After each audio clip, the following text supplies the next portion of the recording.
Hello बच्चों, आज मैं आपको गुणसूत्र की संरचना के बारे में जानकारी देने वाला हूँ। एक छोटे से वीडियो में आज आप ये सीखोगे गुणसूत्र की संरचना क्या होती है, अर्थात गुणसूत्र किसके बने होते हैं।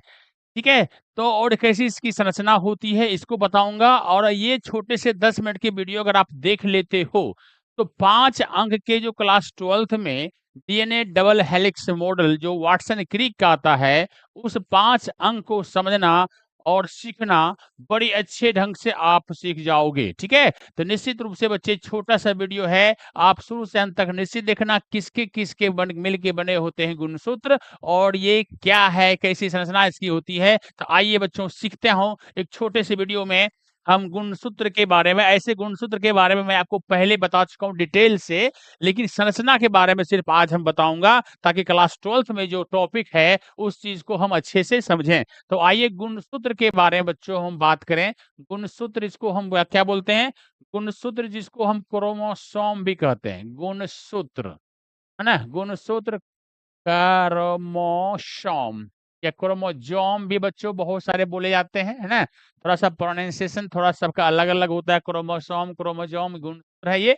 चलिए, सबसे पहले गुणसूत्र जो है ये कहाँ पे होते हैं? तो छोटी सी बात पहले ये जानो बच्चा, ये जो सेल है ना, सेल है, यूकेरियोटिक कोशिका है ये। एक प्रोकैरियोटिक कोशिका भी होता है, एक यूकेरियोटिक कोशिका होता है, एक क्या होता है, बीच में सेल होता है। क्या होता है बच्चों? ये बीच में क्या होता है? ये सेल होता है। अच्छा, यहाँ पे आ गया। बीच में सेल होता है, यहाँ पर ये है ना, ये सेल है। अब सेल के अंदर क्या होता है? एक धागे जैसी संरचना होती है जो आपस में कस के बंधी होती है ना? एक कुंडलित रूप में, सर्पिलाकार रूप में, सबको अगर देख के बात करते हैं तो लगता है वही गुणसूत्र है। तो अर्थात यहाँ पे क्या है, एक गुणसूत्र की तरह से संरचना होती है। ठीक है? इस तरह से ये गुणसूत्र होता है। और गुणसूत्र के ऊपर जो होते हैं ना, गुणसूत्र के जो ऊपर होते हैं, वो इस तरह से क्या होते हैं? ये डीएनए, है ना? डीएनए होते हैं, और उसके ऊपर जीन होता है। अर्थात जो गुणसूत्र होते हैं वो प्रत्येक कोशिका के केंद्रक में पाए जाते हैं। ठीक है? और उसके ऊपर डीएनए है, फिर उसके ऊपर, है ना यार, डीएनए के ऊपर जीन है। ये सारी बातें मैं पहले ही बता चुका हूँ, लेकिन ये जानिए कि प्रत्येक सेल के केंद्रक में ये गुणसूत्र होता है। अब किसके बने होते हैं, बस इसको आप देखिए ध्यान से। पहले वो स्ट्रक्चर मैं बना दूं ताकि आपको कॉन्सेप्ट आपका क्लियर हो। तो आइए सबसे पहले गुणसूत्र को देखें। तो सबसे पहले गुणसूत्र जो बच्चे होते हैं वो बने होते हैं न्यूक्लियो प्रोटीन के। न्यूक्लियो प्रोटीन की। और न्यूक्लियो प्रोटीन अर्थात जो न्यूक्लिक एसिड और प्रोटीन के मिलके बने होते हैं। तो न्यूक्लियो प्रोटीन गुणसूत्र को हम न्यूक्लियो प्रोटीन भी कह सकते हैं। तो न्यूक्लियो प्रोटीन में क्या होता है बच्चा? न्यूक्लियो और प्रोटीन, अर्थात इसका मतलब है दो चीज से मिलके बना होता है। चलिए बात करते हैं हमें। तो पहला जो यहाँ पर आएगा, एक आएगा प्रोटीन। चलो मैं दोनों को अलग कर देता हूँ। इधर हो गया प्रोटीन, और इधर की बात करते हैं तो ये हम कर देते हैं न्यूक्लियो, अर्थात न्यूक्लिक एसिड करता हूँ, न्यूक्लिक एसिड। अब न्यूक्लिक एसिड जो होता है बच्चों, पहले ये भी समझो कि ये भी दो प्रकार के हैं। ये भी कितने प्रकार के होते हैं?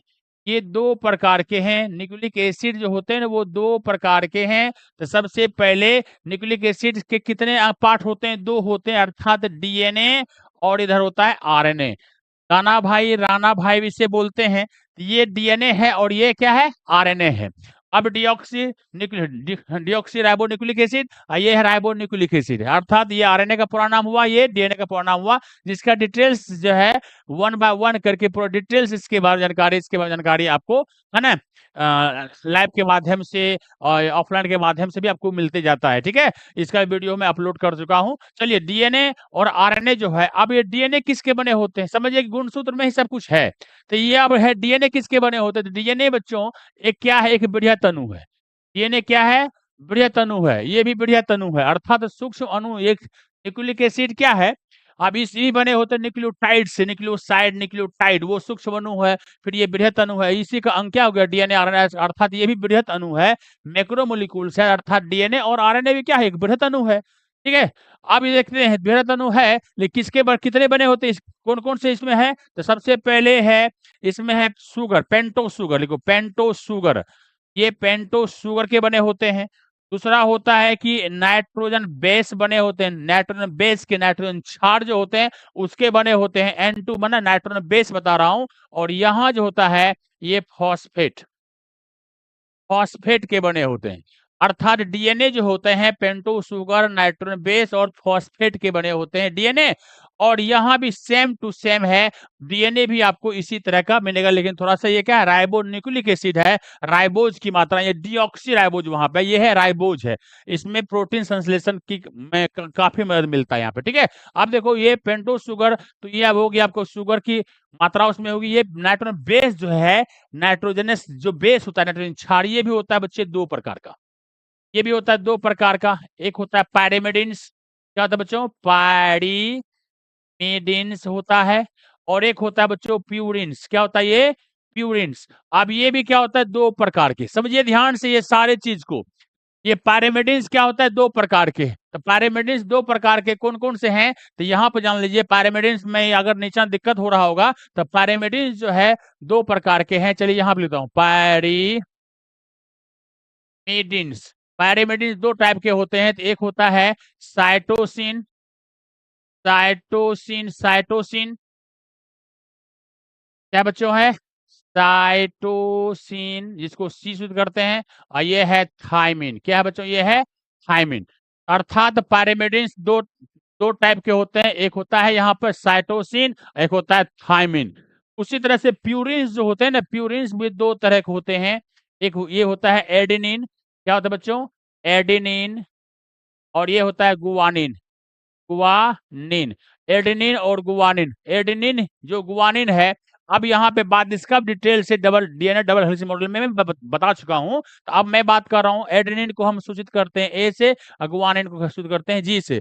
अर्थात ए जी यहाँ हो गया और सी टी हो गया, जबकि जोड़ा लगता है ए डबल बॉन्ड टी और सी और जी में लगता है ट्रिपल बॉन्ड में, जब आप डीएनए डबल हेलिक्स मॉडल पर होगे तो ये हो गया। देखिए न्यूक्लिक एसिड है, न्यूक्लिक एसिड एक साइड हुआ, सिर्फ गुणसूत्र जो बने होते हैं न्यूक्लिक एसिड प्लस प्रोटीन का, तो न्यूक्लिक एसिड का एक पार्ट हुआ जिसमें खाली डीएनए के बारे में बताया अभी आपको। तो डीएनए अगर डिटेल्स पढ़ोगे, ये सारे चीज को पढ़ोगे तो समझो डीएनए का डिटेल्स आपको मिलेगा। उसके बाद बच्चों यहाँ पर है कि ये जो न्यूक्लिक एसिड का दूसरा पार्ट आरएनए है, तो आरएनए और डीएनए में फर्क सिर्फ ये है, देखिए ये भी आनुवंशिक पदार्थ ये भी है, लेकिन देखो टेबुको में जो वायरस होता है ना, कुछ वायरसों में ये आरएनए क्या है, आनुवंशिक पदार्थ का काम करता है। ठीक है, उस जानकारी भी आपको मिलेगी। तो ये जो है डीएनए आरएनए में सबसे प्रमुखता जो नाइट्रोजन बेस में अंतर है, बाकी चीज तीन चीज से मिलकर बना होता है, पेंटो शुगर इसमें भी है, नाइट्रोजन बेस भी है, फॉस्फेट भी है। अंतर यही है, नाइट्रोजन बेस में जो है पैरामिडिन्स प्यूरिन्स भी है, सब कुछ है, लेकिन जहां थायमिन है ना, वहां पे यहाँ पे आरएनए में क्या मिलेगा, यूरासिल मिलेगा। क्या मिलेगा बच्चों, यूरासिल मिलेगा। अर्थात जहां पे थायमिन है डीएनए में, वहां पे आरएनए में यूरासिल मिलेगा। ठीक है, अर्थात सब कुछ बाकी चीजें आपको सेम मिलेगी, लेकिन जहां पे पैरामिडिन्स के जो साइटोसिन थायमिन होता है, इसके पैरामिडिन्स में थायमिन जगह पे यूरासिल मिलेगा आपको। ठीक है, ये अंतर हो गया। अब बात करते हैं यहाँ पर एक न्यूक्लियोप्रोटीन है, तो न्यूक्लिक एसिड बन गया, ये दो पार्ट आरएनए डीएनए आरएनए हुआ। अब प्रोटीन की बात करते हैं, तो प्रोटीन जो बच्चे होते हैं वो हिस्टोन होते हैं। क्या होते हैं वो, कौन प्रोटीन होते हैं, हिस्टोन प्रोटीन होते हैं। चलिए यहाँ प्रोटीन में कौन देखेंगे, हिस्टोन प्रोटीन। हिस्टोन प्रोटीन का नाम सुनेंगे आप लोग, हिस्टोन प्रोटीन। अब हिस्टोन प्रोटीन भी होता है बच्चों 5 प्रकार का, 5 प्रकार का हिस्टोन प्रोटीन होता है। एक तो H1 हो गया, दूसरा H2A हो गया, तीसरा H2B हो गया, चौथा है ना H3 हो गया। ठीक है, और यहाँ पे बचमा जो है H4 आ गया। H2 है ना, H1 H2A H2B है ना, H3 और H4, ये जो होते हैं ना, ये जो अलग ये चारों एक साथ दो दो अणुओं से मिलके बने होते हैं, दो दो अणु उसमें रहते हैं, और दोनों आपस में मिलता है तो 4 है ना, 4 दूनी 8 हो गया, तो 8 अष्टक के मिलके बने होते हैं। ये जो DNA double helix model, DNA का जो पैकेजिंग होता है ना, वहां पे हिस्टोन ऑक्टामर बनता है, हिस्टोन ऑक्टामर बनता है, न्यूक्लियोसोम बन जाता है। इसकी कहानी जब डीएनए का पैकेजिंग होता है ना, तो कहानी सब आपस में मिल जाता है। ठीक है, गोल गोल गोल संरचना बनाती है। उसके बाद ये जो है इसे एक हुआ, और यहाँ पे फिर जो करके फिर यहाँ ऑक्टामर बनता है, तो समझो कि बीच में जो लिंक होता है ना, तो यही H1 यहाँ पे आता है। अर्थात ये जो है ये है लिंकर डीएनए है, ये लिंकर डीएनए है, लिंकर डीएनए, बंक डीएनए और ये है लिंकर डीएनए, ठीक है। तो ये जो है प्रोटीन की संरचना इस तरह से होती है, अर्थात गुणसूत्र जो होते हैं। अब आइए आप इमेज के माध्यम से समझने की कोशिश करिएगा। जैसे देखिए ये वाला भाग है, इसको आराम से समझिए ध्यान से। ध्यान से बच्चे देखना इसको।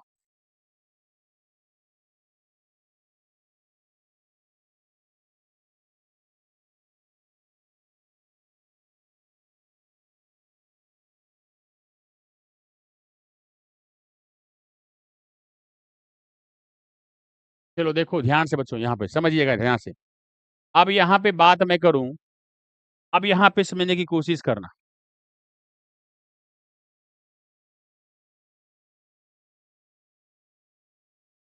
चलिए देखिए ये सेल है। अब इस सेल के बीच में केंद्रक यहाँ है ना, ये केंद्रक यहाँ है, ये केंद्रक है और केंद्र में बहुत सारे गुणसूत्र है ना।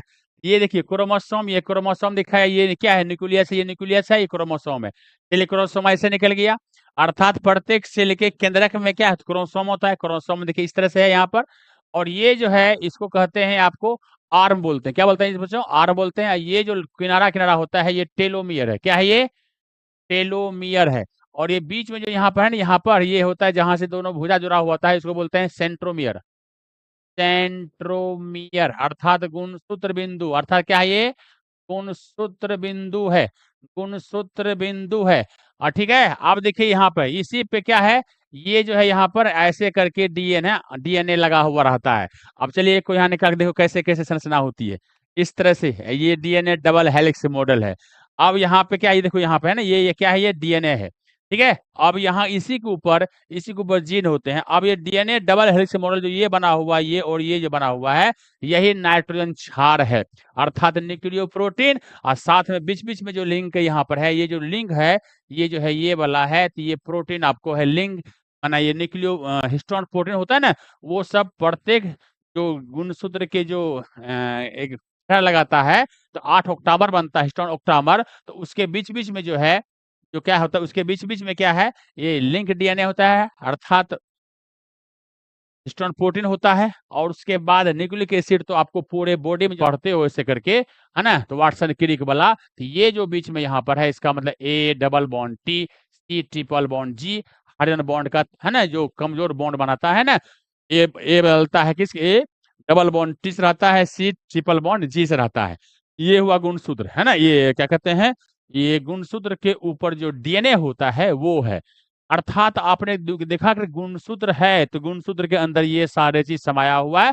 कहीं गुणसूत्र जा रहा है उसके अंदर डीएनए जा रहा है, उसके ऊपर जीन जा रहा है, या डीएनए जा रहा है तो उसके ऊपर जीन, तो जीन भी क्या कहते हैं, जीन भी जा रहा है। तो ये बेसिक चीज मैं आपको बताया, अगर इतना सा जान लेते हो आप ना, तो आपको समझने में काफी आसानी मिलेगी। गुणसूत्र से संबंधित कोई भी अगर बातें होती है समझने में आसानी मिलेगी।